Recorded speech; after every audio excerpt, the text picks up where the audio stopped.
کیونکہ آپ نے دیکھا کہ کل انہوں نے جو ان کے اسپیکر صاحب ہیں تو انہوں نے اراکین اسمبلی سے حلف کورم کی بنیاد پر نہیں لیا، حالانکہ یہ تو حکومت کا کام تھا کہ وہ اپنا کورم پورا کرتی، لیکن جان بوجھ کر انہوں نے ایسا کیا تھا۔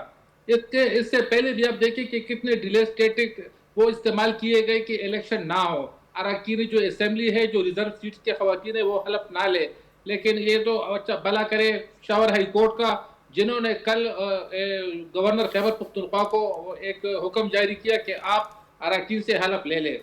تو دیکھیں نا، تو آج وزیر اعلیٰ کے اس کو کیا وہ اس کے منہ پہ رہ گیا ہے کہ وہی اراکین تھے، انہوں نے حلف بھی لے لیا، انہوں نے آج ووٹ بھی پول کر دیا، وزیر اعلیٰ بھی بیٹھے تھے اپوزیشن کے ساتھ مل کر، ایک اچھا ہوا ہے کہ حکومت اور اپوزیشن مل کر انہوں نے یہ آج جو سارا پروسیس تھا وہ پورا کر دیا۔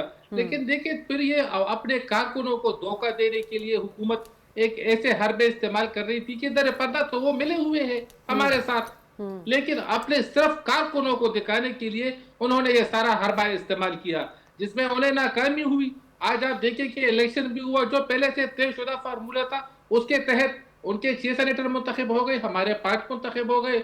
لیکن میں ایک بات اور بھی واضح کرتا چلوں کہ اگر الیکشن ہوتے تو پی ٹی آئی کو 4 سیٹیں بھی ملنا مشکل تھی، کیونکہ وزیر اعلیٰ کو بخوبی علم تھا کہ ان کے اراکین اسمبلی ان کا ساتھ چھوڑ چکے ہیں۔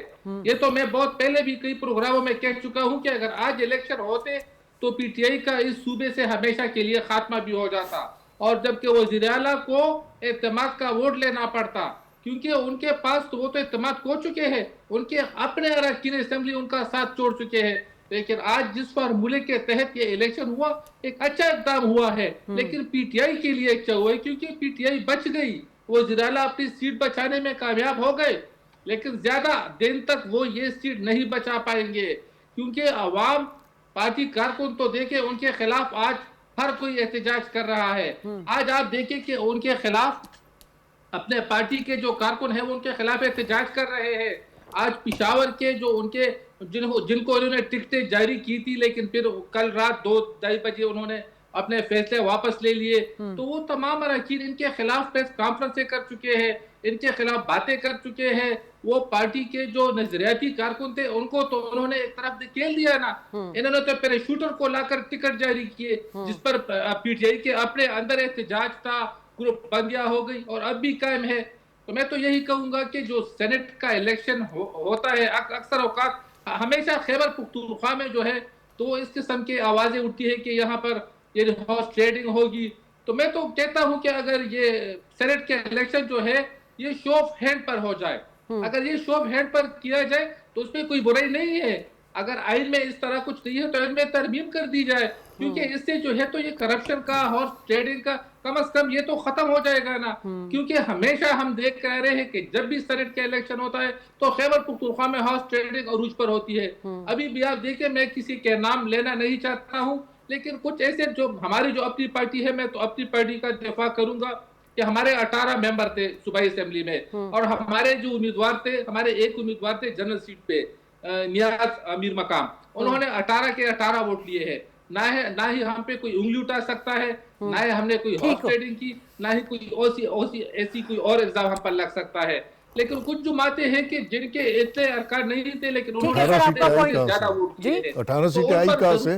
جنرل سیٹیں کتنی تھی؟ خیرات کی سیٹوں پہ اس طرح کی باتیں کرنا، میں تو سمجھتا ہوں کہ اگر تھوڑا سا بھی بندہ جمہوری چاہے ول آف دا پیپل نہیں ہے، senate will of the people ہوتی ہے، it's not a will of the people. جس ریشو سے ووٹ پڑے جنرل، فیصلہ ہوا ہے، الیکشن کمیشن کا فیصلہ تھا، کوئی بھی جمہوری شخص قسم کی سیٹیں لے کے اس پہ فخر نہیں کر سکتا۔ چلیں سر، آپ کا پوائنٹ آ گیا۔ فخر کی بات نہیں ہے، نہیں، ایک ایسی سیٹ ہے جو ول آف دا پیپل نہیں ہے۔ جنرل سیٹیں کتنی ہیں آپ کی؟ جنرل سیٹیں کتنی ہیں؟ ٹھیک ہے، چلیں میں شاکر صاحب کو بھی شامل گفتگو کروں، پھر ڈیبیٹ آگے کریں گے ہم۔ شاکر صاحب، سیٹ تو وقتی ہوتی ہے، نظریہ ہمیشہ قائم رہتا ہے، آپ کو کیا لگ رہا ہے اس سینٹ الیکشن میں پی ٹی آئی کیا نظریے کے ساتھ کھڑی نظر آئی آپ کو، جیسے کہ سر فرما رہے تھے؟ دیکھیں، معذرت کے ساتھ میرے کولیگ بیٹھے ہیں پی ٹی آئی کے دوست، لیکن پی ٹی آئی کا تو ویسے بھی کوئی نظریہ ہے، اس الیکشن کا تو الگ بات ہے، لیکن ویسے بھی کوئی نظریہ نہیں ہے، سیدھی سی بات ہے۔ لیکن یہ جو میں اس الیکشن کو اس اینگل سے دیکھ رہا تھا کہ یہ اگر جو آپ نے جملہ کہا کہ ہارس ٹریڈنگ نہیں ہوئی، ہارس ٹریڈنگ نہیں ہوئی تو اس میں جو پورا کردار ہے، کریڈٹ جاتا ہے وہ اپوزیشن کو جاتا ہے۔ اگر اپوزیشن چاہتی تو ہارس ٹریڈنگ ہو سکتی تھی، اپوزیشن چاہتی تو نشستیں زیادہ لے سکتی تھی، لیکن اپوزیشن نے نہیں چاہا۔ اپوزیشن نے کہا کہ بھائی ہمارا حق بنتا ہے 5 نشستیں، جتنی ہماری 53 تعداد ہے ممبران کی، تو اس حساب سے جے یو آئی کے 2 بنتے ہیں، پیپلز پارٹی کے 2 بنتے ہیں، نون لیگ کا 1 بنتا ہے، تو ہمارا 5 بنتا ہے۔ ویسے 6 سے 7 بھی نکال سکتے تھے، جس طرح کنڈی صاحب نے بھی کہا تھا کہ اگر الیکشن ہوتا ہے تو ہم 6 سے 7 نکال سکتے ہیں۔ تو جو گنڈاپور صاحب ہیں وہ الیکشن نہیں چاہتے تھے، انہوں نے جو کل حلف نہ دلوایا تھا وہ بھی اس چکر میں تھا کہ الیکشن ہوگا تو نقصان ہو سکتا ہے میرا، اور اگر جو کمٹمنٹ اپوزیشن کے ساتھ کی ہے اس کی تو خلاف ورزی انہوں نے کل ہی کر دی تھی نا، حلف نہ دلوا کے، اور کورم توڑ کر انہوں نے خلاف ورزی کر دی ایگریمنٹ کی۔ دوسرا ایک اور بات جو یہ عدالت میں گئے ہیں، آپ نے انٹرو میں ذکر کیا، چیلنج کیا اس حلف کو کہ گورنر ہاؤس میں حلف نہیں ہو سکتا، چیف جسٹس نامزد نہیں کر سکتے گورنر کو تب تک جب تک اسپیکر ڈینائی نہ کرے، انکار نہ کر دے کہ بھائی میں حلف نہیں لیتا۔ اسپیکر نے تو کوئی انکار نہیں کیا، کورم پورا نہیں تھا، اسپیکر کی مجبوری تھی، اجلاس ملتوی کر دیا۔ میں یہ جاننا چاہ رہا ہوں کہ بھائی اب تو الیکشن ہو گیا نا، گنڈاپور صاحب نے، پی ٹی آئی نے یہ جو 6 اور 5 کا فارمولہ طے کیا تھا، یہ تو ان مخصوص نشستوں کو شامل کر کے ان کی بنیاد پر ووٹر تو یہی کاؤنٹ کرائے نا، تو جب انہوں نے ووٹر تسلیم کر لیا مخصوص نشستوں والوں کو پی ٹی آئی نے، اور الیکشن قبول کر لیے، کرا لیے، ایگریمنٹ بھی کر لیا، تو اس کے بعد تو عدالت میں ان کا کیس بنتا ہی نہیں ہے، اور عدالت میں جائیں گے تو میرا خیال ہے یہ کمزور ترین کیس ہوگا۔ کیا ڈیفینڈ کریں گے آپ؟ دیکھیں میں تو ان کی باتوں پہ ماشاءاللہ میرا خیال ہے یہ صافی ہیں، میں پارلیمنٹیرین رہا ہوں اور میری 1977 سے اسٹرگل ہے سیاست میں، والد صاحب بھی میرے سیاست۔ جمہوریت ول آف دا پیپلز ہوتی ہے، will of the people. Senate design اسی طرح کیا گیا کہ چاروں صوبوں کے لوگوں کی ول آف، جو ول ہے ان کی، جو خواہش ہے، جو ان کی جو انہوں نے ووٹ دیے اس کے متناسب سے سینٹ آؤ۔ آپ مجھے بتائیں جو ہماری یہ مخصوص نشستیں ہیں اس کا کیا طریقہ کار کیا تھا کہ جس ریشو سے ووٹ پڑے ہیں، جس ریشو سے آپ کے لوگ اسمبلی میں آئے ہیں، اس ریشو سے آپ یہ خواتین کو منتخب کریں یا مائنارٹیز کو کریں۔ اب جن پارٹیوں کو جتنے جتنے ووٹ پڑے ہیں، یہ جتنے جتنے ان کے ایم پی ایز ہیں، کیا اس کی ریشو سے یہ آئے ہیں؟ اس پہ میں تو کہتا ہوں یہ جمہوری شخص کو اس پہ شرمندگی ہونی چاہیے، رونا چاہیے، یہ اتنا بڑا نقصان ہے جمہوریت۔ ایک دفعہ مثال قائم ہو گئی تو آئندہ اس کا نقصان کسی پارٹی کو نہیں، اس کا نقصان جمہوریت کو ہے، اس کا نقصان اسمبلیوں کو ہے کہ ول of the people true will of the people assembly میں نہیں ہے۔ یہ تو سینٹ الیکشن پہ آپ میری بات سنیں نا، جس پارٹی کی صرف اتنا بتا دیجئے کہ جمہوری اگر ول آف دا پیپل ہے تو پھر جمہوریت کو ڈیلیور آپ لوگوں نے اپنے صوبے میں کیوں نہیں کیا؟ We are delivering, we are third, ہم تیسری دفعہ صوبے کے مسائل بالکل ڈسکس کریں، پنجاب کو بلوچستان کے شہر کو کمپیئر کریں کے پی کے سے۔ ہمیں لوگوں نے تیسری دفعہ کیوں 2/3 سے بھی زیادہ ووٹ دیے، 90% ووٹ دیے، کیونکہ ہم نے ڈیلیور کیا۔ 4 دفعہ تو پھر نون لیگ بھی آئی ہے تو ڈیلیورنس تو ان کی بھی بہت اچھی ہے نا۔ کا ریکارڈ ہے، اس نے سیکنڈ ٹائم پروونشل اسمبلی میں کسی کو چانس نہیں دیا لگاتار۔ یہ پی ٹی آئی ہے جو تیسری دفعہ آئی ہے، آپ لوگ عوام کو ریپریزنٹ کر رہے ہیں، عوام کے مسائل کے لیے لوگ آپ کو منتخب کرتے ہیں، چاہے وہ آپ کے M N A M P As ہوں یا سینیٹرز ہوں، مگر آپ 3 بار کا کلیم تو کرتے ہیں کہ ہمیں منتخب کیا ہے لوگوں نے، لیکن آپ کے پی کا حال بھی دیکھ لیں سر۔ کے پی کا ہم کہتے ہیں تینوں باقی صوبوں سے چلے سر، ارباب صاحب ہر طرح بہتر ہے، وہاں صحت کارڈ دیکھ لیں، وہاں میونسپل کارپوریشن دیکھ لیں، وہاں روڈ دیکھ لیں، کمیونیکیشن دیکھ لیں، ہاسپیٹل دیکھ لیں، ہر طرح بہتر۔ چلے میں ارباب صاحب، جی ارباب صاحب۔ دیکھیں جی، میرے محترم بھائی ہیں، انہوں نے کہا ہے کہ ہمیں خیبر پختونخوا کے عوام نے تیسری مرتبہ ووٹ دیے ہیں، تو ان کی اطلاع کے لیے میں عرض کرتا چلوں کہ انہیں عوام نے ووٹ نہیں دیے ہیں۔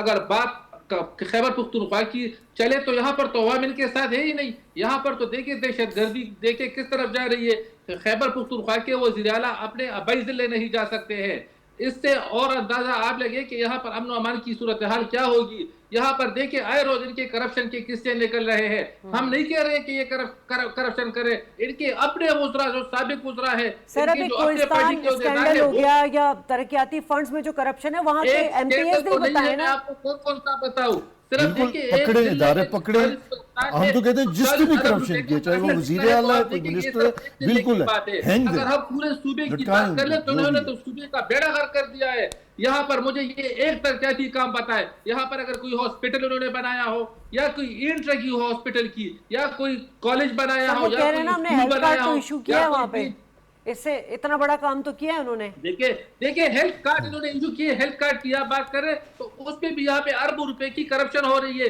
یہاں پر ایسے لوگ ہیں کہ جن کو جو ہے کڈنی کی تکلیف ہوتی ہے, وہاں ان کو سٹنٹ لگا دیا جاتا ہے دل میں. یہ دیکھیں یہاں پر تو بہت کچھ خراب ہے. ہم تو چاہ رہے ہیں, ہم تو دیکھیں خیبر پختونخوا کے عوام آج کیوں ایک نعرہ لگا رہے ہیں, وہ کہہ رہے ہیں کہ مریم نواز شریف یہاں آ کر خیبر پختونخوا کی وزارت اعلیٰ سنبھال لے. وہ کہہ رہے ہیں کہ مریم نواز کم از کم 3 مہینوں کے لیے یہاں پر آ جائے تو خیبر پختونخوا کے میں جو مشکلات ہے, جو یہاں پر حالات ہے, وہ سب بہتر ہو جائیں گے. لیکن مجھے بڑے افسوس کے ساتھ یہ کہنا پڑ رہا ہے کہ یہاں پر جو ہے تو حکومت نام کی کوئی چیز نظر ہی نہیں آ رہی ہے.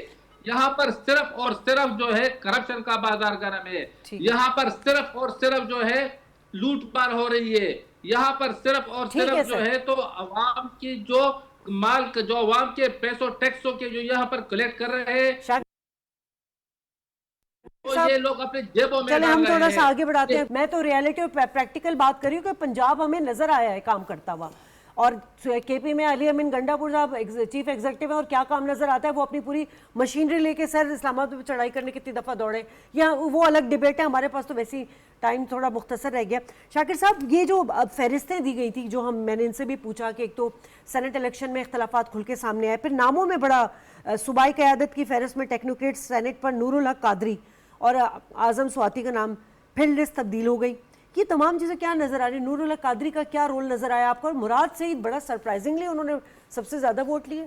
دیکھیں مراد سعید میرا نہیں خیال کہ کوئی محض اتفاق سے آیا ہے, منتخب ہوا ہے. مراد سعید نے معاملات اپنے کہیں نہ کہیں سیٹل کیے ہیں, تو یقیناً اسی چکر میں آئے ہوں گے. لیکن سب سے زیادہ حیران کن بات یہ ہے کہ اس نے سب سے زیادہ ووٹ لیے ہیں, 26 ووٹ لیے ہیں. اور دوسرا نور الحق قادری صاحب دیکھیں غیر فعال آدمی تھے, چلو ماضی میں منسٹر رہے ہیں, تعلق رہا ہے, لیکن ابھی تو پی ٹی آئی میں اور لوگ ایکٹیو تھے, تو ان کو ٹکٹ پہ لوگ حیران ہیں. خود پی ٹی آئی کے لوگ اس پہ تنقید کر رہے ہیں. یا مرزا آفریدی صاحب جو پارٹی مشکل وقت میں چھوڑ کر چلے گئے تھے پی ٹی آئی والوں کو, مرزا آفریدی پر جب تنقید کیا گیا تھا تو وقاص صاحب نے کہا تھا کہ بھائی یہ بانی پی ٹی آئی نے ان کا نام فائنل کیا ہے, فائنل سمجھا جائے. کیونکہ انہوں نے لاہور میں اپنے فارم ہاؤس پہ اجلاس بلایا پی ٹی آئی کا, کروڑوں روپے خرچ کیے. تو بہرحال کہیں نہ کہیں اگر ہارس ٹریڈنگ نہیں ہوئی, ہو سکتا ہے ٹکٹیں بھی کی ہوں, تو یہ سوالات اور شکوک شبہات یقیناً اٹھائے جا رہے ہیں کہ بھئی پہلی لسٹ میں اگر عرفان سلیم کا نام تھا اور کچھ لوگوں کا اور لوگوں کا نام تھا, پھر وہ تبدیل کیسے ہوئی. جس طرح عاطف خان کا آپ نے ذکر کیا, وہ کہہ رہے ہیں کہ بھئی یہ بانی چیئرمین تک تو لسٹ گئی ہی نہیں ہے, اور خود جو پی ٹی آئی کے عہدیدار ہیں پشاور کے وہ بھی یہی بات کر رہے ہیں. تو دوسری بات جو آپ نے امن امان کے حوالے سے بات کی, جو ریئلٹی ہے, میں نے اپنے چینل میں پرسوں لیا تھا گورنر صاحب کو, کنڈی صاحب کو, میں نے امن امان کے حوالے سے بات کی, مولانا فضل الرحمان کو بھی لیا, ان سے بھی بات ہوئی. تو میں نے ان سے پوچھا کہ آپ ڈیرہ اسماعیل خان میں بغیر سیکیورٹی کے جا سکتے ہیں اپنے گھر میں, اپنے گاؤں میں؟ تو کنڈی صاحب نے کہا نہیں جا سکتا. تو انہوں نے کہا کہ علی امین گنڈا پر وزیر اعلیٰ ہیں, وہ اپنے علاقے میں بغیر سیکیورٹی کے نہیں جا سکتے. تو یہ ہے پرفارمنس صوبائی حکومت کی. 4 جو ٹینیور ملے ہیں پی ٹی آئی کو, آپ نے صفایا کیا سوات میں دہشت گردوں کا, کلیئر کیا, اس کے بعد وقتاً فوقتاً کون آباد کرتا ہے. تو یہ پرفارمنس ہے.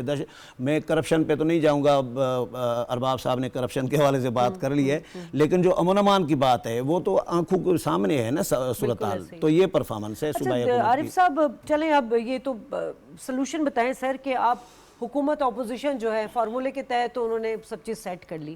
اب کیا یہ جو اتحاد ہے یہ مستقبل میں ہمیں نظر آئے گا عوام کی فلاح کے لیے, امن و امان کے لیے, جیسے شاکر صاحب بات کر رہے ہیں, وہاں کی بنیادی سہولیات کے لیے نظر آئے گا ہمیں اس اتحاد کا کوئی فائدہ ہوگا؟ اتحاد نہیں ہے. آپ میڈم یہ چیز دیکھیں کہ ہمارے ساتھ ہم یہ جو اس ٹائم اپوزیشن ہے نا، اس میں جو ان کے اصل اراکین ہیں ان سے زیادہ انہوں نے جو یہ خیرات میں یا بےایمانی سے یا دھوکے سے یا فراڈ کر کے یا جمہوریت کا قتل کر کے جو سیٹیں لی ہیں نا، ہم اس کو جمہوریت کا قتل سمجھتے ہیں. یہ جمہوری سیٹیں نہیں ہیں، ول آف دا پیپلز نہیں ہے. ان کو اتنے ووٹ نہیں ملے کہ ان کی مخصوص نشستیں اتنی ہوں جو ول آف دا کانسٹیٹیوشن تھی. جب کانسٹیٹیوشن میں یہ ڈالی گئی تھی خواتین کی 2002 میں، تو اس ٹائم یہی تھا کہ آپ کے چونکہ خواتین ڈائریکٹ نہیں آ سکتی، تو جتنے آپ کے ایم این اے یا ایم پی ایز ہیں اس کے ریشیوز ہیں. پہلے تو ہم سمجھتے ہیں جمہوریت کا قتل ہے، جمہوریت کے ساتھ فراڈ ہے. آپ جمہوریت کے بالکل خلاف بات کر رہے ہیں. یا تو آپ کے کسی سوال میڈم کریں، جمہوریت کا یہ قتل ہے ہم سمجھتے ہیں. سر میں نے سوال تو آپ سے کہا نا کہ چلیں اب اتحاد اگر ہوتا بھی ہے جب تک انصاف نہیں ہوگا، جب تک ٹرو ڈیموکریسی نہیں ہوگی. ایک تو الیکشن میں ڈال لی ہوئی، پھر یہ کہیں بھی کانسٹیٹیوشن میں یہ نہیں لکھا کہ آپ کے جتنے M Ps M N As ہیں ان سے زیادہ سیٹیں انہوں نے آئین میں جو ہے نا، آئین میں وہ یہ ہے کہ جتنے آپ کے ایم این ایز ہیں اسی ریشو سے آپ کی ہوگی مخصوص نشستیں جتنے آپ کے ایم پی ایز ہیں. وہاں یہ خیرات بانٹنے کا آئین میں کوئی ذکر نہیں. میڈم آئین میں یہ بھی لکھا ہوا ہے کہ آپ اگر کوئی پارٹی اگر الیکشن لڑ رہی ہے تو الیکشن سے پہلے اپنی ترجیحی فہرست الیکشن کمیشن میں جمع کرائے گی. تو کیا پی ٹی آئی بطور پارٹی الیکشن لڑی تھی؟ کیا سنی اتحاد کونسل بطور پارٹی الیکشن لڑی تھی؟ جے یو آئی پہ الزام لگاتی ہے. کہاں سے ہم نے ان کا مینڈیٹ چوری کیا؟ جو ہلکا مرضی کھول لیں، جو ہلکا مرضی کھول لیں، ری الیکشن کرا لیں. فائنل آپ کامنٹ کر دیں سر. ارباب صاحب جی ہاں جی، دیکھیں نا، مینڈیٹ تو ہمارا چوری ہوا ہے خیبر پختونخوا میں. ہم نے مانسیرا کی جو سیٹ تھی، میاں نواز شریف صاحب وہ بھاری سیرت سے جیت چکے تھے، لیکن جب صبح ریزلٹ آیا تو وہ الیکشن وہ ہار چکے تھے. یہاں پر پی ٹی آئی کے جس امیدوار کو دے کے 1,00,000 اور 50,000 اور 80,000، حالانکہ وہ جو ہے نا وہ اپنے علاقے میں کونسل کی سیٹ نہیں جیت سکتے، لیکن ان کو 50,000 اور 1,00,000 ووٹ ملے صوبائی اسمبلی میں. تو داخلی تو ہمارے ساتھ ہوئی ہے، ہمارا مینڈیٹ چوری ہوا ہے، اور یہ کہہ رہے ہیں کہ ہمارا مینڈیٹ چوری ہوا ہے. یہاں پر تو دیکھیں نا، ہم کارکردگی کی بنیاد پر بات کر رہے ہیں. تو خیبر پختونخوا میں دیکھیں، میں نے تو آپ کو پہلے ہی بتا دیا کہ یہاں پر مجھے آپ ایک ترقیاتی کام بتا دیں. یہاں پر صرف ایک بی آر ٹی انہوں نے بنائی ہے، اس میں بھی جو ہے وہ ابھی بھی انکمپلیٹ ہے، اور اس میں بھی اربوں روپے کی کرپشن ہوئی ہے. ان کے جو ہیلتھ کارڈ ہے اس میں اربوں روپے کی کرپشن ہو رہی ہے. ان کا ڈبا اسکینڈل دے کے، ان کا جو ہے وہ پشاور گرین سکینڈل دے کے، انہوں نے جو پتہ نہیں کتنے لاکھ وہ جو درخت لگا رہے تھے وہ سکینڈل آپ نکالے. تو دیکھیں اب کون سی، اگر ابھی میں شروع ہو جاؤں تو میرے خیال میں صبح تک ہم لگے رہیں گے، لیکن ان کی کرپشن کی کہانیاں ختم نہیں ہوگی. وہ کہتے ہیں نا کہ یہاں پر جو ہے ایک ایسی حکومت قائم ہے کہ جس کو حکومت کرنے کا طریقہ ہی نہیں آتا ہے. وہ صرف اور صرف کرپشن کو سمجھتے ہیں کہ ہم کتنے کرپشن کریں گے. دیکھیں شاہجہاں، جب پنجاب میں جب ہمارے کیبنٹ کے اجلاس ہوتے ہیں تو اس میں آئندہ جو پچھلا اجلاس ہوتا ہے اس کی کارکردگی بیان کی جاتی ہے. یہاں پر جو ان کے کیبنٹ اجلاس ہوتے ہیں تو ان میں کیا ہوتا ہے کہ ہم کب دھرنا دیں گے، کب ہم جلسہ کریں گے، کم ہم جو ہے آپ فلاں منسٹر نے اتنی کرپشن کی ہے، آپ کی منسٹری چینج ہو گئی ہے، اس ایم پی اے نے اتنی کرپشن کی ہے، یار آپ کو خبردار کیا جاتا ہے. ان کی یہ کارکردگی ہے. تو اس پر تو سوائے افسوس کے اور کچھ بھی نہیں کہا جاتا. آخری میں یہ بتانا چاہ رہا تھا کہ اپوزیشن جماعتوں کو قومی اسمبلی کے بعد اب سینٹ میں بھی 2/3 مل گئی ہے، 64 2/3 بنتا ہے، اور اپوزیشن نے وہاں پہ حاصل کر لیا ہے سینٹ میں بھی. ٹھیک ہے، چلیں میں تینوں مہمانوں کو شکریہ ادا کرنا چاہوں گی. مینڈیٹ چوری ہونے کی بات کرتی ہے، میں تو کہتی ہوں جو عوام کا مینڈیٹ چوری ہوا ہے، کیونکہ یہ تمام چیزیں اگر یہ جمہوریت کی بات کر رہے ہیں تو جمہور کے لیے کیا سوچا گیا ہے، چاہے وہ صوبہ ہو یا پاکستان تحریک انصاف دیگر جو باتیں کرتی ہے کہ پاکستان کے فلاح اور بہبود کے لیے، اس کی ترقی کے لیے جو ہے ہمارا جو مینڈیٹ چوری کیا گیا ہے. تو سوال تو یہاں یہ بھی بنتا ہے. پہلے سیگمنٹ سے میں اس وقت تمام تینوں مہمانوں کی اجازت چاہوں گی، بریک لوں گی، بریک کے بعد دوسرے سیگمنٹ پر بات ہوگی. ہمارے ساتھ رہیے گا.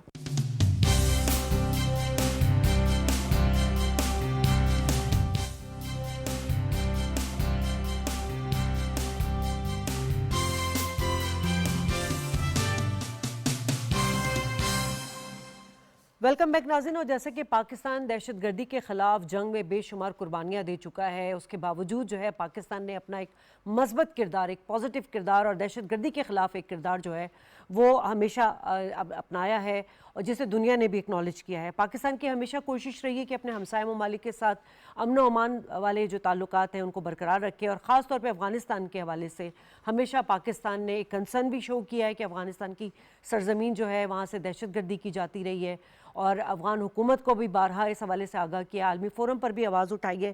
اور انہی تمام چیزوں کا ایک مثبت جو ہمیں ایک نظر آ رہا ہے نتیجہ, وہ یہ ہے کہ ہمارے جو وزیر داخلہ صاحب ہیں محسن نقوی صاحب, انہوں نے کابل میں اپنے افغان ہم منصب سے جو ہے ان سے ملاقات کی ہے, اور دونوں ممالک نے دہشت گردی کے خاتمے پر نہ صرف اتفاق کیا ہے بلکہ افغانستان نے یہ بھی یقین دہانی کروائی ہے کہ جو کالعدم تنظیمیں ہیں وہ پاکستان کے جو خلاف کارروائی کرتی ہیں ان کے خلاف وہ اقدامات لیے جائیں گے.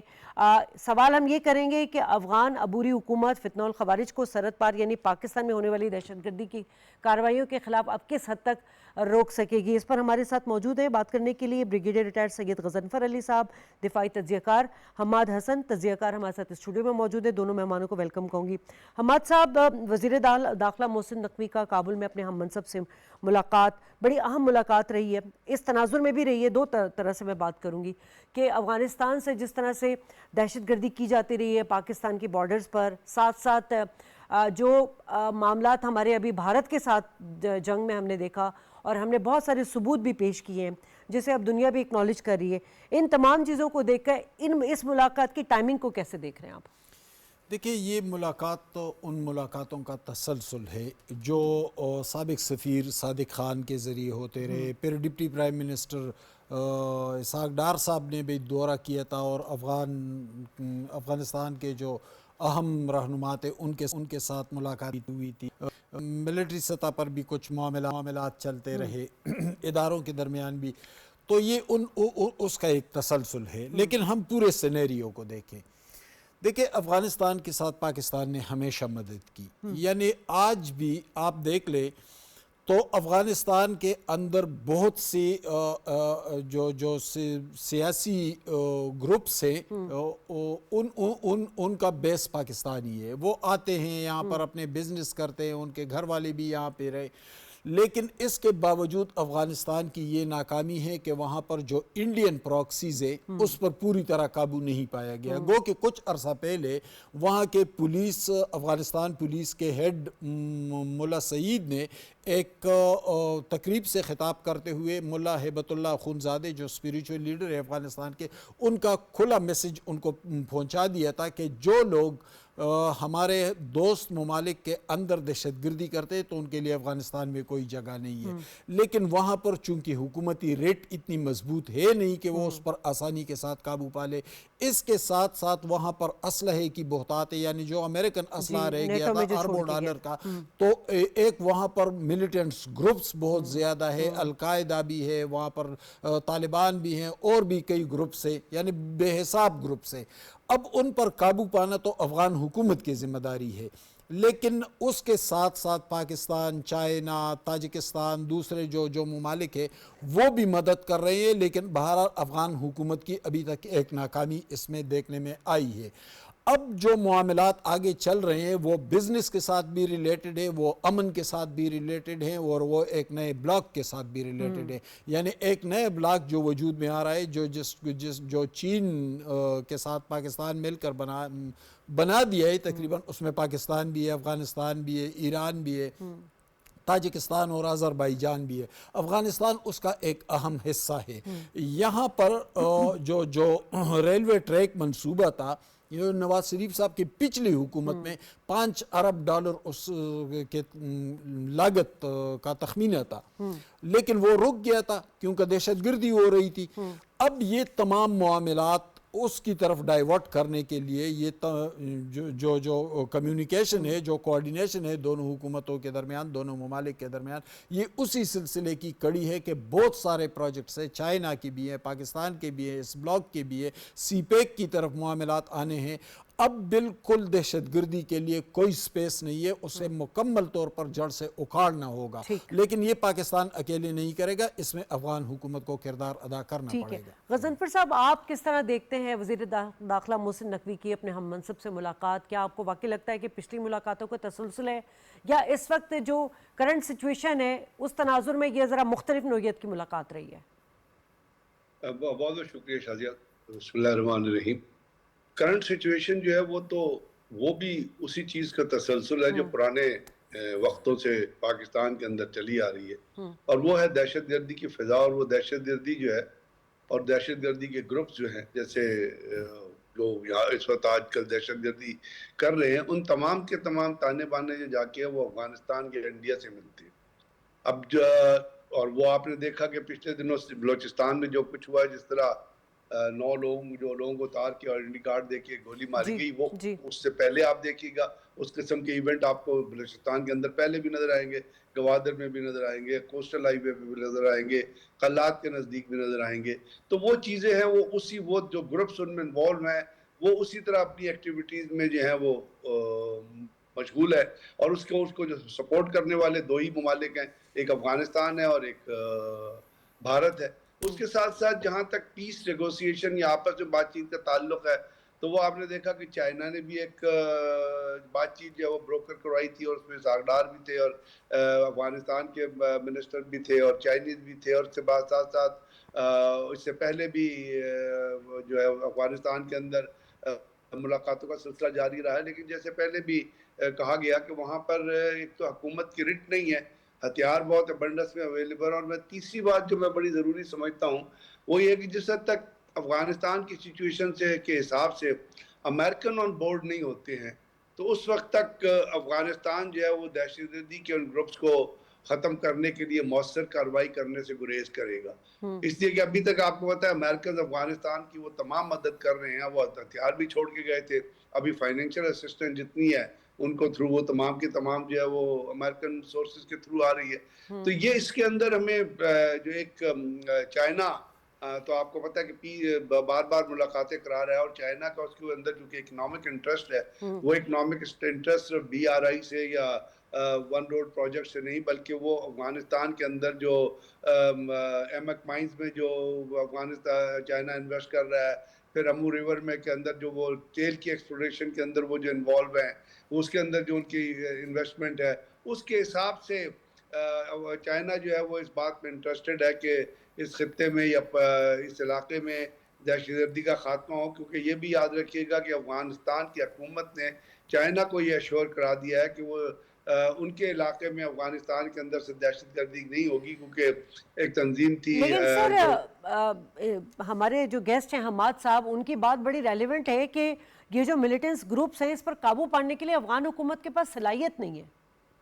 میں آپ سے عرض کر رہا ہوں کہ افغانستان حکومت کی رٹ نہیں ہے, لیکن آپ یہ بھی یاد رکھیے گا کہ یہ جو دہشت گرد گروپ ہے, یہ پورے افغانستان کے اندر نہیں پھیلے ہوئے ہیں. یہ ان کے جو ٹھکانے ہیں وہ اسپیسیفائڈ ایریاز میں ہیں, اور وہ جیسے نورستان سامنے آتا ہے, پاکتیا سامنے آتا ہے, ایون کابل کے اندر بہت سارے ایسے سیف ہاؤسز ہیں جو ان کو حقانی نیٹ ورک کے ذریعے پرووائڈ کیے گئے ہیں. تو اتنا کوئی بڑا مسئلہ نہیں ہے. وہ یا تو یہ ہوتا ہے نا کہ افغانستان کی لینتھ اینڈ بریڈتھ میں یہ گروپ پھیلے ہوئے ہوتے ہیں. No, they are not. They are specified to certain areas. تو اب اس ایریاز کے اندر تو میں نہیں سمجھتا کہ افغان حکومت کا کنٹرول نہیں ہے, اور افغان حکومت جہاں چاہتی ہے انٹرم حکومت وہاں اپنا کنٹرول قائم کر لیتی ہے. صرف ول کی ضرورت ہے, اور صرف اس چیز کو سمجھنے کی ضرورت ہے کہ ان کی جو سرزمین ہے اس کو پاکستان کے اندر دہشت گردی کی وارداتوں کے لیے استعمال کیا جا رہا ہے, باوجود اس کے کہ وہ دوحہ ایگریمنٹ میں یہ کمنٹ کر چکے ہیں کہ ہماری سرزمین جو ہے اس کو دہشت گردی کے لیے استعمال نہیں کیا جائے گا. تو یہ چیزیں جو ہے یہ اب اس کے اندر ہم مذاکرات تو ان سے کر رہے ہیں, لیکن آپ کو پتا ہے پچھلے دنوں افغان حکومت کی اور بھارت کے آفیشلز کی بھی ملاقات ہوئی تھی, اور بڑی وہ ڈیپ ملاقات تھی کہ وہ بھارت وہاں پہ ان کو جتنی اپنا جتنا فائنینشیل اسسٹنس ہے وہ بہت حد تک بھارت ان کو پرووائڈ کرتا ہے, اور بھارت سے ان کے تعلقات بھی ہیں. تو اب اس میں ہم امید کرتے ہیں کہ یہ ملاقاتیں جو افغانستان کے ساتھ, جیسے آج کی ملاقات کا آپ نے ذکر کیا, اور اس سے پہلے بھی ملاقاتوں کا ریفرنس حماد صاحب نے بھی دیا, اور وہ ہوئی بھی ہیں, تو ان پہ بیس کر کے افغانستان حکومت کے اندر یہ ول پیدا ہو, اور وہ یہ سمجھیں کہ وہ مسلمانوں کو ٹارگٹ کر رہے ہیں. وہ بھی ایک مسلم حکومت ہے, اور مسلمان اگر مسلمان کو ان کے ملک کے اندر سے ٹارگٹ کر رہے ہیں, اور وہ بھی اسلام کا نام لیتے ہیں, تو ہم یہاں بھی پاکستان میں جن لوگوں کو مارا جا رہا ہے وہ مسلمان ہیں, تو وہ تو پھر کسی طرف سے جسٹیفائی یہ بات نہیں کر سکتی کہ جی افغانستان حکومت کے ریٹ نہیں ہے. ٹھیک ہے. میں آپ سے کلیئرٹی سے کہتا ہوں افغانستان حکومت جہاں چاہتی ہے اپنی ریٹ قائم کر لیتی ہے, کیونکہ ریٹ قائم کرنے کے لیے آپ اس بات سے ایگری کر رہے ہیں. دوسرا آپ نے جو بات کی تھی ابھی کہ 3 چیزیں ہیں, بزنس ہو گیا, امن ہو گیا اور نیا بلاک ہو گیا. نیا بلاک کے بھی آپ نے سارے ممالک کی بات کر دی. اب غضنفر صاحب کہہ رہے ہیں کہ جب تک امریکہ کو آن بورڈ نہیں لیا جائے گا معاملات اس طرح سے نظر نہیں آتے. دوسری طرف افغانستان جو ہے وہ پاکستان نے تو ہمیشہ, کیونکہ پڑوسی ملک رہا ہے, ہم نے کتنی ان کی مدد کی ہے, ریفیوجیز ہمارے پاس رہے, سب کچھ رہا ہے, اس کے باوجود بھی افغانستان کا رویہ ہمارے ساتھ اچھا نہیں رہا. ایک وقت آپ کو یاد آتا ہے کہ یو این کلیم کرتا رہا, دعویٰ کیا اس نے کہ جی یہ پناہ گاہیں موجود ہیں دہشت گردوں کی وہاں پہ, بلکہ ان کو سرکاری پرمٹ تک دیا گیا, سرکاری گاڑی پروٹوکول دیا جاتا رہا ہے. تو افغانستان کو یہ اب نہیں سوچنا ہوگا کہ بھائی آپ اگر انڈیا سے ڈیپ ڈائیلاگ کر رہے ہیں یا انڈین پراکسی پر قابو نہیں پا رہے ہیں, دوسری طرف آپ پاکستان کے ساتھ یا چین کے ساتھ بھی آپ بات چیت کر رہے ہیں, تو یہ 2 کشتیوں پہ سوار نہیں ہوا جا سکتا.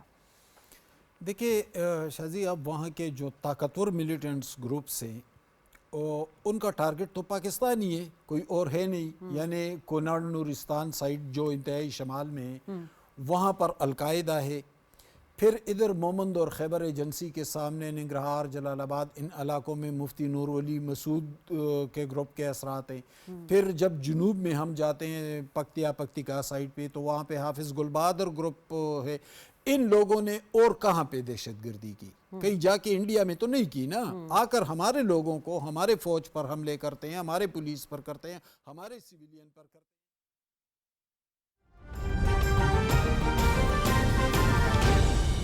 درست ہر وقت بر وقت